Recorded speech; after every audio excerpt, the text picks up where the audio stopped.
Hello, and welcome back to our continuing Settlement Survival Easter Island Let's Play Series 2.0. I'm Larry, it's episode 28, and I think it is time to finish this. Yes, we are down to our last, just a little 2,500 there. And let's go ahead and get these cemeteries back going and allow more people to die with dignity. You know? Plant the old tombstone. And ooh, they're just going away like gangbusters. Life is going good. We have our little great gathering thing going on, so they're going to dump a whole bunch of stuff. Ooh, it's going.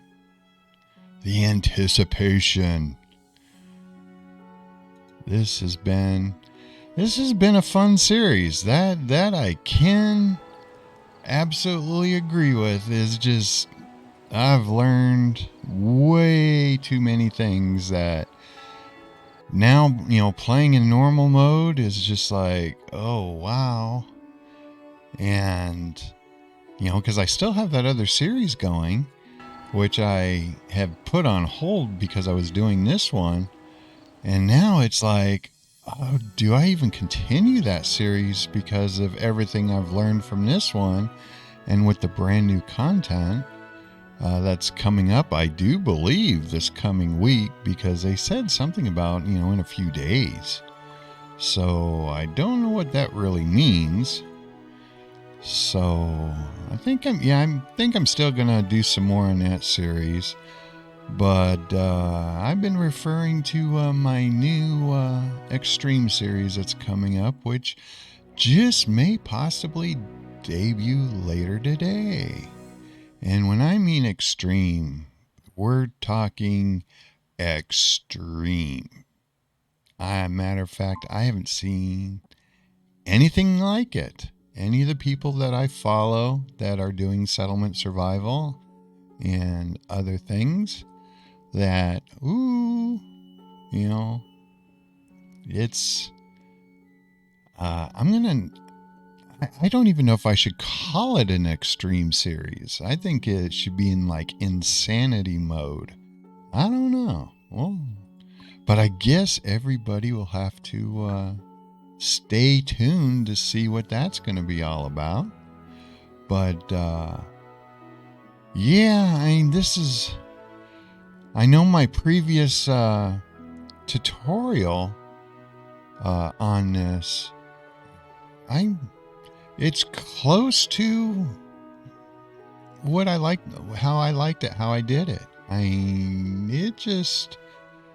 There are certain things you absolutely have to do in this map. And, your food is so critical. And the one thing that confuses me is, we don't have the church, which is fine. But do we actually need the church in our regular playthroughs? It gets a little confusing because, the great thing with the police department is we can banish. So that is awesome, because I noticed with some of these plagues on this map, on our last plague, those people just ran past each other on the road and gave cholera to each other. To me, that was a little extreme because cholera, I thought, is the waterborne. I could be wrong, but I thought that's what cholera was. So it's like, how do you transfer a waterborne plague just running past each other? Ooh, we're getting really close. We're about ready to win this thing, unless the game drops something dramatically. And no, I'll let this finish. I'm not going to cut the episode short and irritate everybody. But yeah, we're almost there. This is where you'd wish you had times 15 or times 20 on the map, but unfortunately we don't. Okay, guys, nobody take any breaks. Just let's put us out of our misery. Let's get this done. Ooh, our last 200. And everything's going to be ending up in the green. So I think this is a huge win overall on everything. And we will... Oh, come on. And we did it. Complete the challenge. Continue to experience the life of islanders. No. Complete the challenge. Okay, I have to read this. Congratulations on constructing the perfect statues, but life is not over for the Easter Islanders. As the population increases, the competition for resources get more and more intense. Some of them even start to eat their own kind. The Easter Island, whose population has once reached over 30,000. Wow, that's cool, but we're done. We got the achievements. Yay. So life is good. So, what did we learn from this? One, they can make that stuff disappear. But okay. Things takeaway of if you're going to do this scenario. One, we know food is critical. Don't get caught up in a jillion farms. We do know that your fish and your animals will carry the day, literally, and just use your crops to maybe fill in the blanks. But I've shown beyond a doubt that fish and animals definitely will get you through this scenario if you do it correctly. I've shown that by making sure our agave is that we never run out. I mean, look at our numbers. 7,915. So you definitely want to get these things maxed out and get them upgraded as soon as possible. Majority of the time, I didn't run with shoes, nor did I run with baskets. That's up to you. I mean, could have it made things more efficient? Absolutely. So, yeah, I would still recommend that you do them if you have the resources, but I have shown that it's not that critical, but it does improve the efficiency. So, yeah, I bet you if I went more into baskets and shoes, things would have been a little bit easier, but I've shown that it doesn't have to happen. Now, storage-wise, I cannot tell you how critical the small supply stations are. The small supply stations make life easier for everybody. It keeps your people working, and it allows them to do what they need to do and keep production going. Another thing that I've learned is I could have gone heavier on the clinics, because since I had so many injuries going on, I could have increased my efficiency if I would have put more clinics in. So if I would change any one thing that I did on that, it would have been the clinics, adding more of those. Now, I did somewhat, what I should have done over here is, it is nice to have the second mine over here, but what would have been nicer would have been to have storage over here. So I have a mine and storage. And I do recommend throwing coal out into the four corners of the map so you'll have fuel. And yeah, I can tell you this right now. Trees are critical in this, so you want to do everything possible to get out of trees. So getting into coal for fuel to keep the houses going, absolutely a must. Now, another thing where I could have improved this map and where I made a big mistake on is I never really staffed up my small markets. Now, the one thing I did figure out is if I would have staffed these things up, they would have made sure that there was plenty of food into the housing, which would have kind of taken pressure off me as far as growing food from the standpoint of once food hits the house, it comes off your inventory level. So when we were running green and we were barely having anything showing up here, that's because the markets were delivering food to the houses.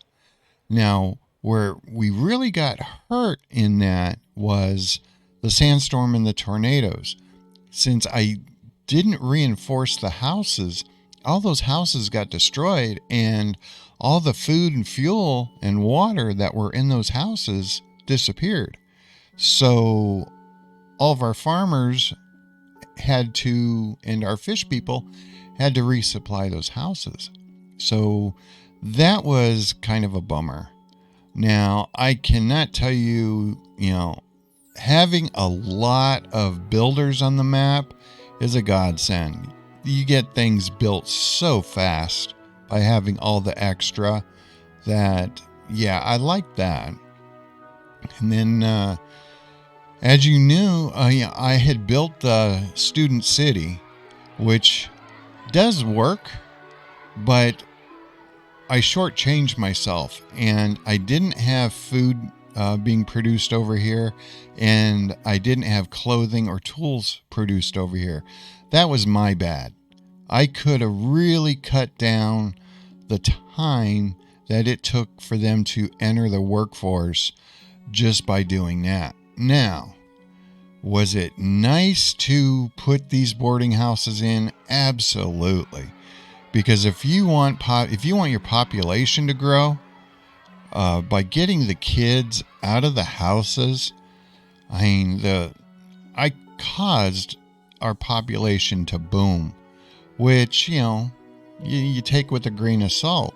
But I'd rather have too many people than always starving for people. Just like right now, with all the students that I have and all the kids I have, this number's not staying very high. So, it will eventually even itself out if I keep all the food and clothing and all that in balance. So, that's something you want to consider.